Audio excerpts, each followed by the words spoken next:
Hello, Bonjour. and welcome. This is your podcast, Dissonant Waves, If you episode talk slowly, you'll be able to remember all the information, Dominic. 79. Technically a 2021 episode, but we're not really counting that at this point of the year. I think Yeah. it's all kind of just 2021 from here, to be honest. Yeah. I Well, might bust out a 2020 album at some point. We'll see. We'll Yeah. see. I got picks. That's illegal. You can't do that. it's our podcast. We can do what we want. Yeah, fair enough. Anyway, my name is We can Dominic. dance if we want to. We can leave Sorry. tricks behind. Yeah, I'm Trix. My name is Dominic. Hello. I refuse to name names. That's Ritz. Let's got call him 3 by his albums. let's call him by his Christian name, Ritalin. Yes. We got 3 albums today. Just hurrying this along before we go into a tangent. We've got Joe P's "Emily Can't Sing." Which is Psychedelic considered an Porn EP Crumpets. technically by some Fuck. people. Let me fucking finish. We got Psychedelic Porn Crumpets, Shyga, the Sunlight Mound, and we got JPEGMafia's LP, both offline and online version. Yes, you can now go on about how Joe P is an EP because Joe EP done. Yeah, that's the thing. Some people consider an LP. He considers it an EP. It should be an LP, but whatever. Yeah. JPEGMafia can talk to us about LPs all day. If it was an LP, he would be called Jope. Thank you. Jill P. Perfect. Just Jope. Give him a few years, and I've done maybe the he'll come back done as the Jill math. P. I've done the math. I spent 5 seconds doing math. Okay, that's what all the We're Dark Souls players we're say. proud of you. Thanks. Which one are we gonna complain about first? Let's talk about Shyga. Yeah, the one that you didn't like, and then me and Trix are just kind of in the background, kind of just dancing along to. Yeah, It's good. good album. I was legitimately I was smoking a cigar outside and I was just legitimately just dancing. Now I feel like smoking a cigar to this album is kind of like ironic with how with all these stop smoking lines that they have in here. Well, more like he needs to stop smoking lines. So here's the thing. It's a good album. I recognize that it's Alright, pretty and Fred. entertaining. And Fred, I think it's the best album Psychedelic Porn Crumpets has done yet that I've heard. I don't disagree actually. I still prefer now for the whatchamacallit. Although I haven't put that one up on here, and it's not like this album is perfect. Yeah, maybe it's not even as good as High Visceral. But there's some good tunes on here. I mean, Tallyho's great. Tripodlosaur, fucking banger. Yeah. Mango Terrarium, love that one. I wrote down that Tallyho had fuck, what was it? Let me find that note again. Sorry. Do do do do do do. Fuck, I'm sorry. Jesus Christ, you put me on the spot. I mean, there's one of the big things I noticed, kind of like actually being able to pay attention to the lyrics on here. Mhm. He talks a lot about quitting smoking and quitting drinking. I mean, there's even a line about how he has an intervention, and they're all of his friends and family are telling him to quit the booze. Yeah, I know on the interview I posted, they were talking a lot about the drinking part of it. He's like, yeah, I don't really... I can't find the notes. Sorry. Oof. But it was interesting. Like, I felt like it was a blender album for me a bit. Because songs like Tally Ho and Mr. Prism did sound quite a bit similar. Yeah, I do. I do think they did get a bit too repetitive with their riffs on this compared to other albums. I do agree. That's like my biggest tripe for this record. But I do think I the think- second half was pretty solid. Like, compared, it was good, but the second half I think got a bit better. I think it's a bit more varied in the second half, but Yeah. I think they're still, even at the worst of this album of this week. Sorry, not at the worst of this week. Worst off this album, it's still good. Yeah.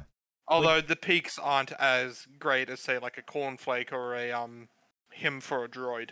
Yeah. Yeah. And that's just me realizing I'm not as big into psych rock, at least not yet. There's always room for change. But yeah, I was fine with Psychedelic Porn Crumpets in the beginning of the year. Now that we've gone through a year of this show, they were fine. My opinion really has not changed very much. I mean, Trix, you want to just have a circle jerk about Psychedelic Porn Crumpets? Yeah, this album's fucking great. Yep, absolute banger. Oh god, yeah. Just it feels a lot like High Viscerals, will say that much. Like you can definitely tell it's the same band. But that's kind of a good thing sometimes, you know. Oh yeah, when we're talking about the stop smoking lines, my favorite has to be in Mr. Prism, with the whole my therapist tells me I need to give up cigarettes at $80 to hear that professional opinion. Yeah, it's I don't know, it's full of a couple of, like fun lines here and there. I mean, Yeah. even that does still get a bit repetitive, but you know the riffs are still catchy. I mean, a Tripopolisaur, fantastic track. Yeah. You know, the I'm trying bands of cigarettes I've never smoked. Mm-hmm. It's some weird, like, it's some kind of like weird lines that aren't the most original or anything out there, but they're still fun. They're still banging songs. I like the You don't go to arcade sounds. psychedelic rock for the lyrics. Yeah, I like the arcade sounds they had. yeah, they had quite a bit of that actually around here. They had Sawtooth they had Monkfish. some kind of like filler moments on here as well to try and get some flow working a bit more, which is a bit different to their other records. I like that they were trying to kind of more make an album with it. Yeah, and like storyish. yeah, it's weird because like the songwriting obviously did peak in their earlier records, but their kind of experience is now kind of starting to show, Mhm. which is nice. I Yeah. mean, they're not an old band here. High Visceral was only like 2016, so Yeah. Yeah. they're actually still quite new. And this is, well, if you consider High Visceral as their first as one album, this is their third album, but I guess it's technically their fourth. Should also mention they did a cover in between the kind of single releases here of the Jungle Book's "I Want to Be Like You," so like from the actual movie. Huh. That's pretty great. It was Which interesting. was an interesting cover. It was interesting looking at their Spotify since the singles have a couple million hits roughly, but then songs like Sawtooth Monkfish, it's like a few 100,000. Yeah, Like, there's a they big definitely gap. I mean, well, you can see that with a lot of artists that it's just pretty much the singles always get higher because they're the Yeah. ones that get played on radio. They're the ones that get promoted on the Spotify playlist and everything like that. And a lot of people don't listen to albums in full too much. I mean, We're the yeah, weirdos here. the one in which I would say was the failure obviously was Tones and I, but that's because the difference was huge. I mean, you were seeing some of these song numbers on or play numbers on the Tones and I record, Yeah. which you know you do the comparison here. I mean, Psychedelic Porn Crumpets has never been played on anything outside of Triple J, and I think Sure. KXP. They're not the popularity of Tones and I for sure. Yeah. I was a little disappointed that they seem to have not quite hit that stride yet that I was hoping they would. Because like I'm not the biggest fan of them, but they seem really solid for like psych genre. Mm-hmm. I mean, they're definitely well known in the scene. I mean, they're compared to with like the Tropical Fuckstorms or the King Gizzards. They pretty much play shows with them quite constantly, but obviously Yeah. I've never been able to catch King Gizzard and Psychedelic Porn Crumpets at the same show because that would be fantastic. He'd probably nut himself to death. I got to see Tropical Fuckstorm at least. Tropical nut his pants. Ooh, I like this. I mean, it's already a fuck storm, so fuck But I storm mean- in his pants. Look, this probably isn't even my favorite of the week, but Yeah. I mean, it's a fun record. I liked it. This might be my favorite of the week. That might Yeah, be fair spoiling some stuff. Fair enough. It's a I solid think just pick. my stance just spoils shit already. Plus, I mean, on the Oz Music Discord when this came out, everyone was just fucking listening to this. Everyone had their own favorite songs. Mine was obviously still Tripopolisaur. For a while in the listening parties, you couldn't go without having the fucking Tale of Gurney Gridman. Gurney Gridman's great. That's the song I like the most. Yeah. That's like So- the song I'm looking forward to whenever I listen to this. Well, anything else to say, or can we just say album good and forget that Dominic has an opinion? Album good and forget that Dominic has an opinion, I guess. Mundungus is a Album single good? from 2019. I thought that was Yep, funny. I actually, yep, you're alright. I did forget to mention that. That actually came out after whatchamacallit, and I originally thought it was kind of a B-side, and I guess to put it on here, it's not like it doesn't fit, but it is definitely, I will admit, odd that it's kind of like come out after their previous album and it's taken this long. Also, I don't remember High Visceral having as many interstitial tracks. It didn't really. I think it had Entropy. That's about it. Here they have like 3-ish. Hmm. Like if we're counting Big Dijon's an intro, but like More Glitter is there. Around the Corner, stuff like that. Yeah, I mean, whatchamacallit really only had Fields, Woods, Time. Yeah, it's interesting seeing them kind of try something different, like you were saying. I think the second half is better. Gurney Goodman, of course, ending on a great note, but not much else to say. Favorites, Gurney Goodman. I'll give a shout out to Mundungus as well. Least favorites, probably Glitterbug. I just didn't think it was very interesting. Glitterbug's not so much of a highlight, but I do like that it's got a filler track called More Glitter. That was cool. Favorites on here, Mango Terrarium is a fucking banger. Tally Ho was almost in my top 100 last year, and then Tripoplosaur, but be surprised if it isn't in this year. Beautiful song. For me, favorites, Tally Ho, I really dug. I really don't have a least favorite. This album is just fun. Transition. What are we listening to next? Let's go to Joe P. Joe Piss. Joe P. Joe P. Yeah, this is a 28-minute. I like it. It's fine. That's the thing. Yeah, I think this Porn Crumpets and this are like fine. I just wasn't too interested in this record. I compare it to Oscar Lang, but I think it's better than Oscar Lang at least. In some ways, Oscar Lang had more ambition. But yeah, it was a bit too generic for me to actually really care. Yeah. Like the end, like the last two songs are the songs that I actually care about here. Mm-hmm. I think the feature from Moffico as well was actually. I thought she did fine, seeming as the song didn't really have too much to actually give to it. Yeah. I mean, it's worth like mentioning, like, you know, this is a guy that was in a band called Deal Casino that had been around for a while. They released a couple albums, split up during COVID, so this is technically Joe P's first solo project, EP, LP, whatever you want to call it. But this is like the moment where he's getting like a lot of attention. Somehow he got signed to Atlantic Records, and like, you know, they're like, I think they're trying to hype him up as like one of the next big things, or getting him on that track. And I could see it. Kind of, if you're looking for that generic pop vibe. It's indie pop. He can do that. He can do some interesting stuff too. I discovered him through Fighting in the Car, which I think is one of the better songs off the album. Yeah, it's Fighting in the Car is okay. I do have to wonder about the whole Emily Can't Sing thing. Like, what the hell? Like, what is that? Like, what's up with that track? I think it's just kind of like a joke track about how his girlfriend can't sing or something. Like, she was not into doing it, and he made her do it, and then here it is. It's the title of the EP, song on the album. Because he's just a dick. Because this EP was going to be called Crown Vic previously. I think Emily Can't Sing is a better title. Yeah, I just wondering, like, I guess they have that good of a relationship, I hope, where she's okay with that. Yeah. I don't know who Joe or Emily is.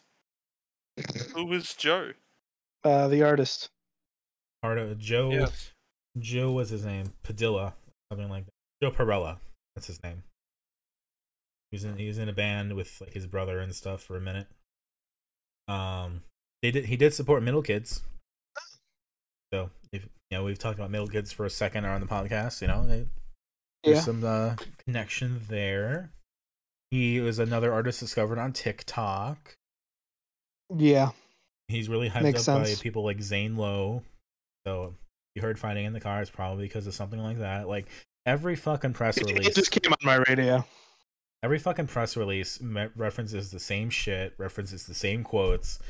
It's like people writing for those sites really do not do anything to gussy it up. It's just copy paste press release. Yep. I'll take my money now. I think part of it's just like, who the fuck is Joe P? Second of all, who cares? Yeah. Joe P. Yeah, I mean, we're out here making Joey piss jokes, so it's like, okay, now he's on the same label as Charlie XCX and Haim. Okay, hope it works out for him. This is an okay start, but do something like Yellow Lights more. You'll be like the next Tom York or something. Mm-hmm. I mean, no, not really. It's just, I mean, it's probably just someone here who's just making the music he wants to make, and I hope. it doesn't sound like anything in here doesn't have any passion or anything like it. Just nothing too interesting. That's fine. I mean, some people aren't looking for that, and obviously with his streams, he's managed to find an audience that are looking for just that. Sure. Yeah, I'm enjoying it right now. Might say something about me. I don't know. I am, but my tastes start kind of turning a little bit basic. Well, that's what happens when you become a can't finish that joke.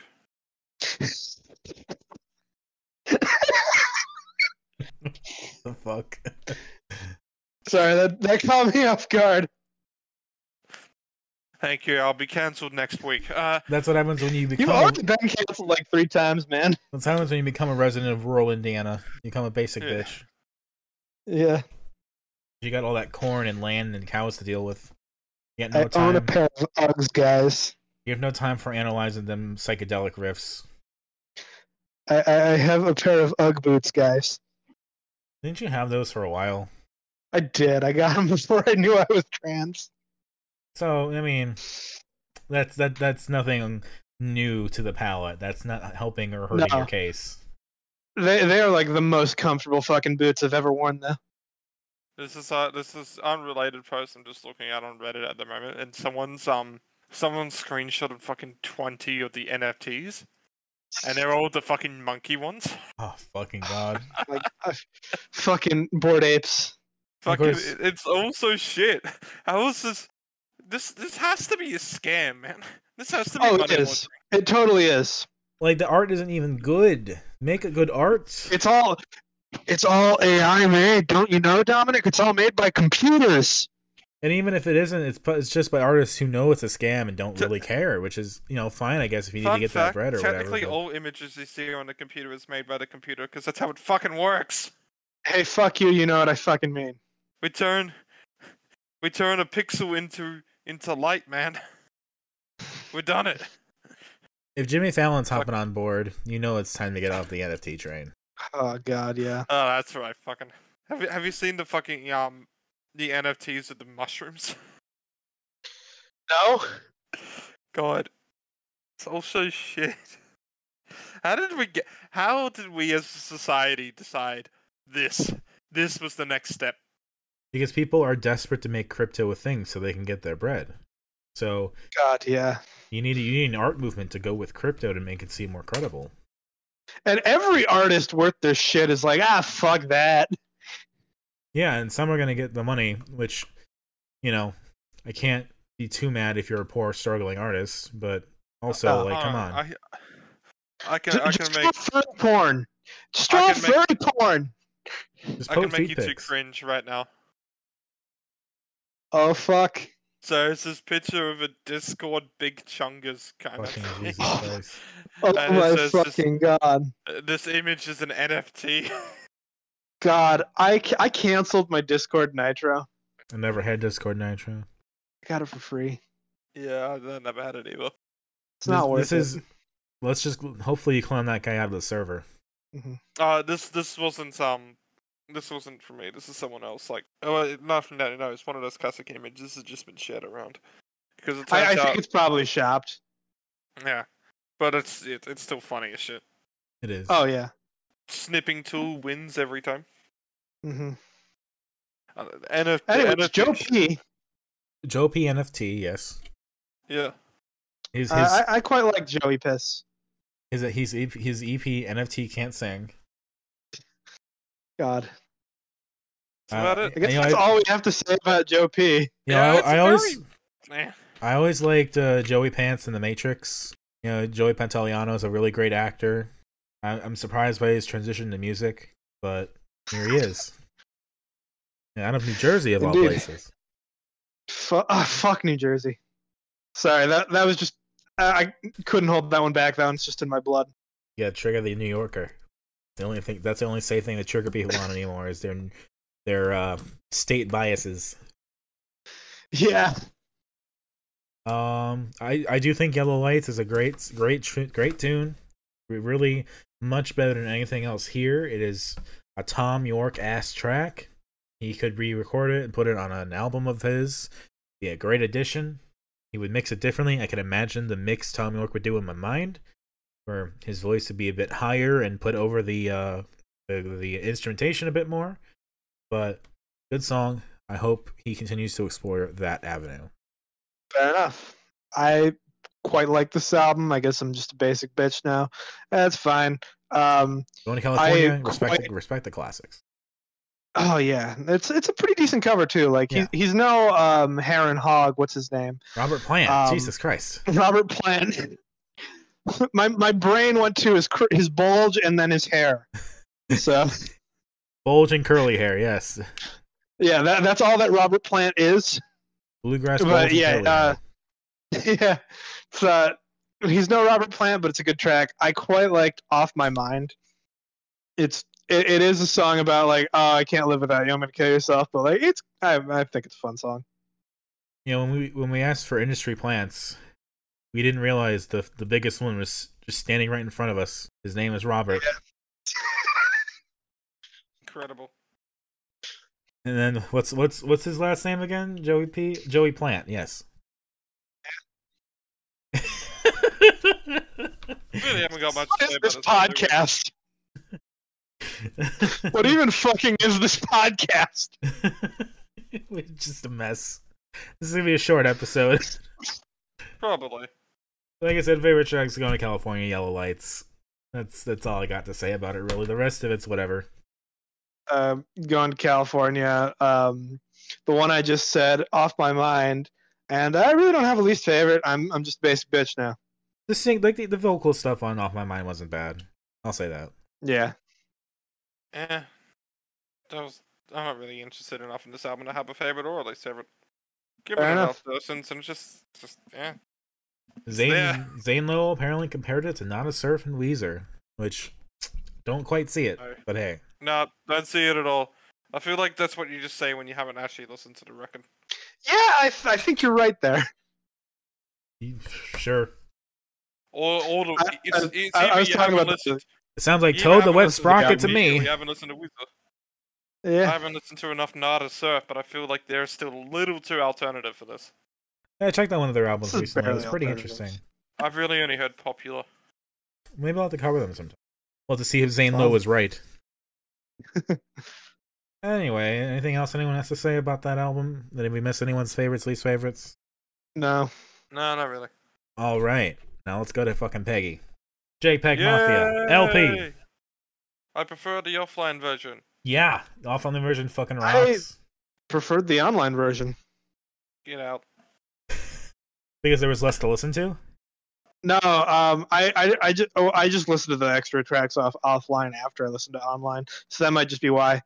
Well, they have different ordering, so. And some of them are different lengths. Fair enough. But no, there's actually quite a lot of real interesting production that's done on here. It kind of reminded me a lot of with some of how the samples are used of the Injury Reserve that we covered. As much as I like this, I probably still like Injury Reserve just slightly better, but. My god, there's some fucking fantastic tracks on here. Dirty's great. Nemo's kind of sounds like it's being produced by Flume. End Are credits. You Happy? End credits as well continue on, which has that kind of random kind of... It feels like it's just a random rock tune that's brought into here, but it kind of just works. It. Plus that guy in the beginning just talking about carjacking somebody. Feels like he's like a stand-up comedian. Like, fuck. Goes fucking hard. We got some TK Meister back on here as well, which is very nice. Do you know who's singing on the end of Sick, Tired, and Broke? No. Not off the top of my head. Fucking Kimbra. Ah. Oh, wow. I didn't actually realize that. It was in the research I can't did. remember it off the top of my head. Yeah, I can't remember it exactly off the top of my head, but that's pretty cool. Kimbra's still around these days, though, so that's nice. Yeah, somebody that we used to know, and now she's here. Sick, tired, and broke. Yeah, but no, when people talk about Kimbra, they don't really talk about somebody that I used to know. She's like one of the That's more all popular we really know her for. Christian artists, isn't she? I don't know if she's does it like she's probably Christian. That's not the question, but I don't know if she really does her music too Christian-y. Granted, I've only listened to her debut. Fair enough. I thought she was more associated with that, but maybe it was just the friends I knew who liked her were more in that way. But that's besides the point. Oh my god, what a fucking like Trust by itself is a really great opening. Just kind of getting you into the vibe of it, kind of getting you into the headspace, and then it just so many just surprises, so many just really interesting moments because JPEG's really good at just kind of stringing things together and kind of switching it up unexpectedly. Kind of like the ending of Tired, Nervous, and Broke, because that title changes between offline and online as well, where it just becomes what's that it piano called? What's it called on online again? So online it's Sick, Nervous, and Broke. Yeah, that's it. It's definitely weird, just like how there's two completely different versions of this record. Yeah, because like the samples are so heavy in the offline version. That's probably why. Yeah. Yeah. Like I mean, the offline version's just so much better. Like Hazard Duty Pay, it's all built around samples. And like God Don't Like Ugly too. I mean, there's the You Think You Know Me, which kind of comes back from he used that quite a lot on Veteran, that sample. I think I've heard it on Cornball as well. Yeah, I probably used it on Cornballs. Granted, Cornballs hasn't been as memorable as Veteran or this record actually. We gotta talk about the fucking song though. You know which one I mean. If you don't know which one I mean, you know which one I mean. I don't know which one you mean. Fucking Thought's Prayer. Thoug's Prayer. Yeah. It's fucking it's a fucking Britney Spears cover. I didn't realize that. You didn't realize that? It's fucking Hit Me Baby One More Time. I'm gonna be honest. This record kind of just washed over me, and like there were some moments where I'm like, oh, that's kind of cool, and the rest I was like, oh, this is just like Greek. Like the Going to California cover is cool, but this is a whole reimagining of Hit Me Baby One More Time. Go on, Ritz. I'm sorry. Yeah, I kind of just didn't really realize that because it sounds that kind of like different. like I haven't had the time to really look at all the lyrics into here, but yeah, kind of looking at the lyrics of it now. Yeah, at the end it literally goes, "Hit me, baby, one more time." Yeah, that's why I was excited. Like that, Brittany got out of the conservatorship this week as of this recording. Like perfect fucking timing. Yeah. Like I was so excited to talk about this because it's like with Lana and that whole Raw singing on Dealer being such a head-turning moment. I was like, oh my god, we got to talk about that. And then this with like just covering fucking Britney Spears. The 3-year-old in me is so happy. What a fucking great fucking moment. And like and after that, like Are You Happy? Rebound goes fucking hard. Then like OG Dikembe, Tired, Nervous, and Broke, probably the best section of the whole album, where each of those are a fucking banger. My god. See, like most JPEGs, I really kind of just like how the albums open a lot more than I do the rest of the album. I still like the rest of the album, but it's really like Dirty and Nemo just fucking hit for me, and I mean, and so does End Credits, but just not as much as fucking Dirty does, I guess. Fucking top tier song, but I think this is my favorite JPEG thing that I've actually listened to in full. Yeah, it's much better than EP and EP 2. Yeah, by far. Which is weird because they have some of the songs from EP 1 on the online version. On the online version. They have Cute Something and Bold. Cutie Pie. That's it. In my mind, EP and EP2 were kind of disappointments to listen to because it wasn't really what I was expecting from JPEG, like in terms of like kind of that groundbreaking stuff and like interesting just things to talk about that I feel like he does even here. But this is like the album I was hoping for. I think the online version is kind of in that same vein of disappointment for me because a lot of the really good stuff gets cut and it doesn't really flow as well. Like it's a bit more haphazard and kind of like tossed around. Where I feel is the offline version is much more sequenced and much more the true form. But yeah, offline definitely better than online. I'm gonna do like a four ranking this week because they're just the differences is just that great to me.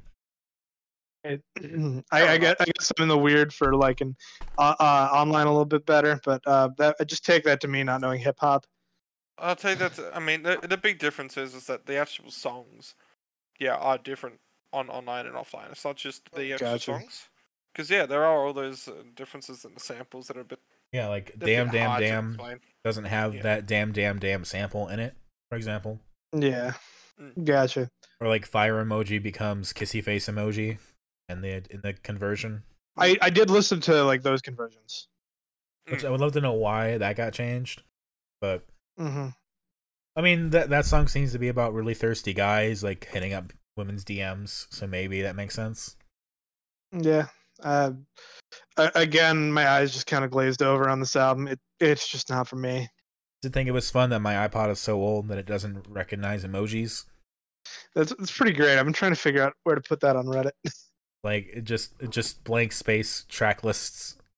Like it'll just have everything else, but then just a blank space for Hunt It and a blank space for Fire. Mm-hmm. I really enjoy this album. Like, God. Let's just let Dominic just have multiple fantasies about this album. Like it's got everything. Like even like it feels like a great way we're tying up the kind of the year of like having Takei on there. You know, we did the EP and EP2 really early on this year. Yep. It really feels. I mean, it's an interesting record. I think Peggy has been evolving as an artist for a while, and you know, it's kind of now cultivated in this, which is a fantastic record. It's definitely my favorite JPEG release that I've ever heard. I don't know if any of the songs for me are as good as How to Build a Relationship, the song he did with Flume. So I don't think it's like anything's on here is his absolute peak, but I mean, there's still some. His flow is fucking fantastic on this. The album still manages to kind of. I'm mostly just judging this off the offline because the offline's the better one.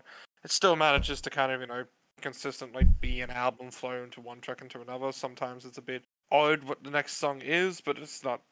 There's nothing bad that ever happens with that. right. I especially just love Nemo. It just sound like that kind of wonky production on it, which I keep saying kind of sounds like a Flume track.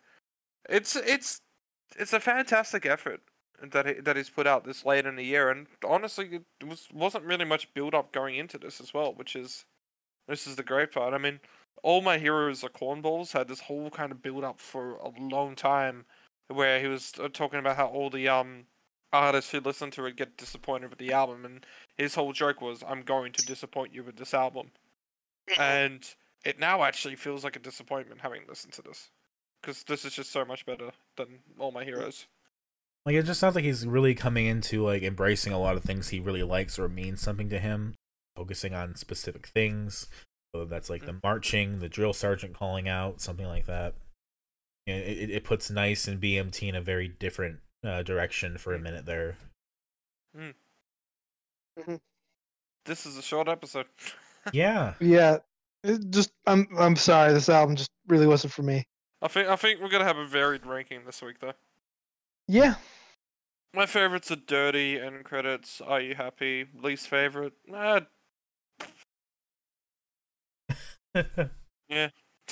Can't really think of one.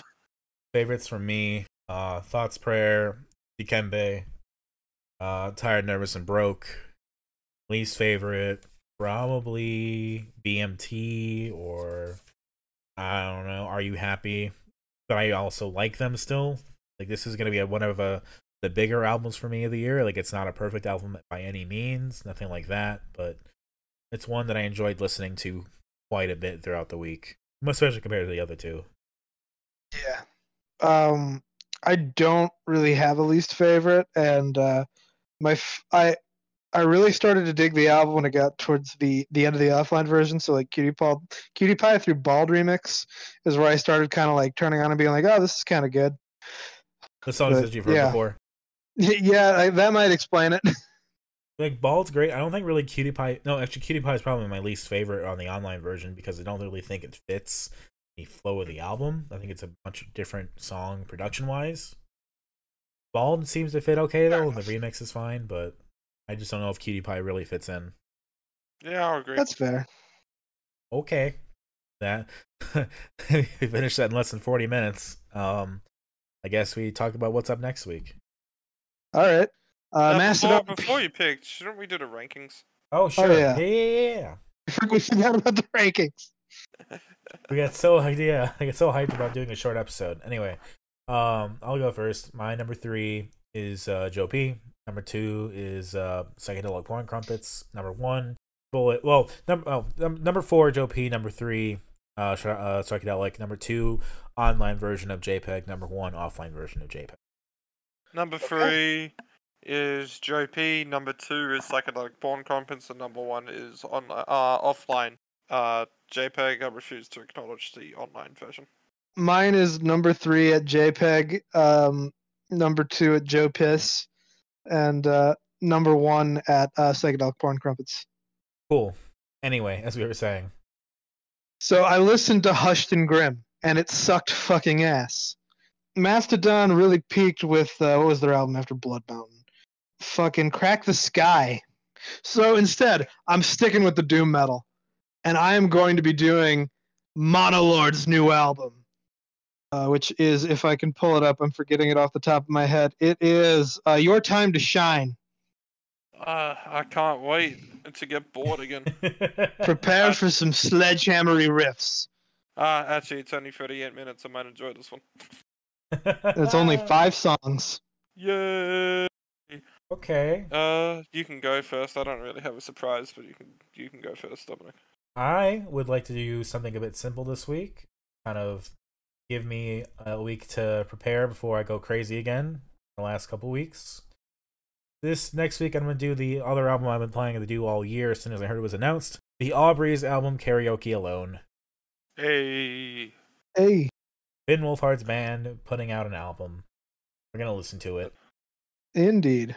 And it's not long as well. Like 34 minutes. Since it's not long, then I reckon I'll just bite the bullet and I'll get 2 albums done this week. Oh, yeah. Okay. I'll fuck everyone else's Oh thing up. shit! 2 albums, but nah, they're gonna be quite simple albums. But I've been planning to do both of them because I kind of enjoy them. So one of them, finally get onto them. We'll be doing Middle Kids Today We're the Greatest, and another one in a kind of similar vibe that we're going to be doing is Lucy Dawkis's Home Video. The reason being that I couldn't decide between which one of these albums I was going to pick as well. So let's just do them both. We got a short week. May as well. And I'm also going to just request that you listen to the song Empress Rising off of their first album, Alright. Monolord. It's 11 minutes, but it's one of their best tracks. No, that's fine. Can add it. It's 13 minutes nearly. Ooh. Fuck. I read it wrong. So. Oh no, my pick will be 50 minutes. We've got Monolords, something. Your Time to Shine.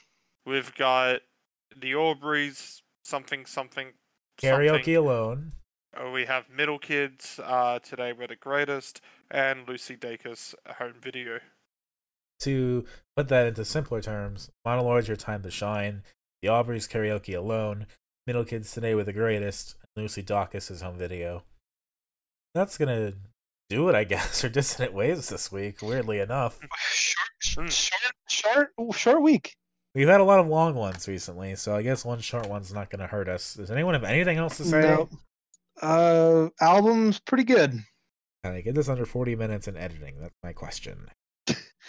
Is that going to be? We'll find out, but until then, I've been Ritalin. You can catch me on my website, ritalinforkids.github.io. I also have a YouTube channel, and it's in the description below. If I hurry this up, Dominic can get it under 40 minutes. Go, Trix! I've been Trix. You can catch me online on Twitter at procrastinaut_. It's like procrastinating astronaut, then underscore. I also have a bot that's procrastinabot_. It just tweets piss a lot. And yeah, on to you, Domino. You can catch me online at DACICHOCKI on Twitter. I've also written for Tilting Windows Studios in the past, but I haven't recently. Games My Mom Found's a podcast I've been on, guesting on a few times here and there. We're going to be recording an episode on Super Metroid soon, so check that out when it comes out. I might put the link in the description. Also, my short video Beat is on YouTube, so check that out if you want to see some of my short film shit. Other than that, that's going to do it for Dissonant Waves this week, everybody. Have a great night. Hello, everybody. Quick addition as well. We also have a website, dissonantwaves.space, and at Dissonant Waves on Twitter, and our YouTube page, Dissonant Waves as well. Thank you so much. Have a good evening. Bye-bye. Bye.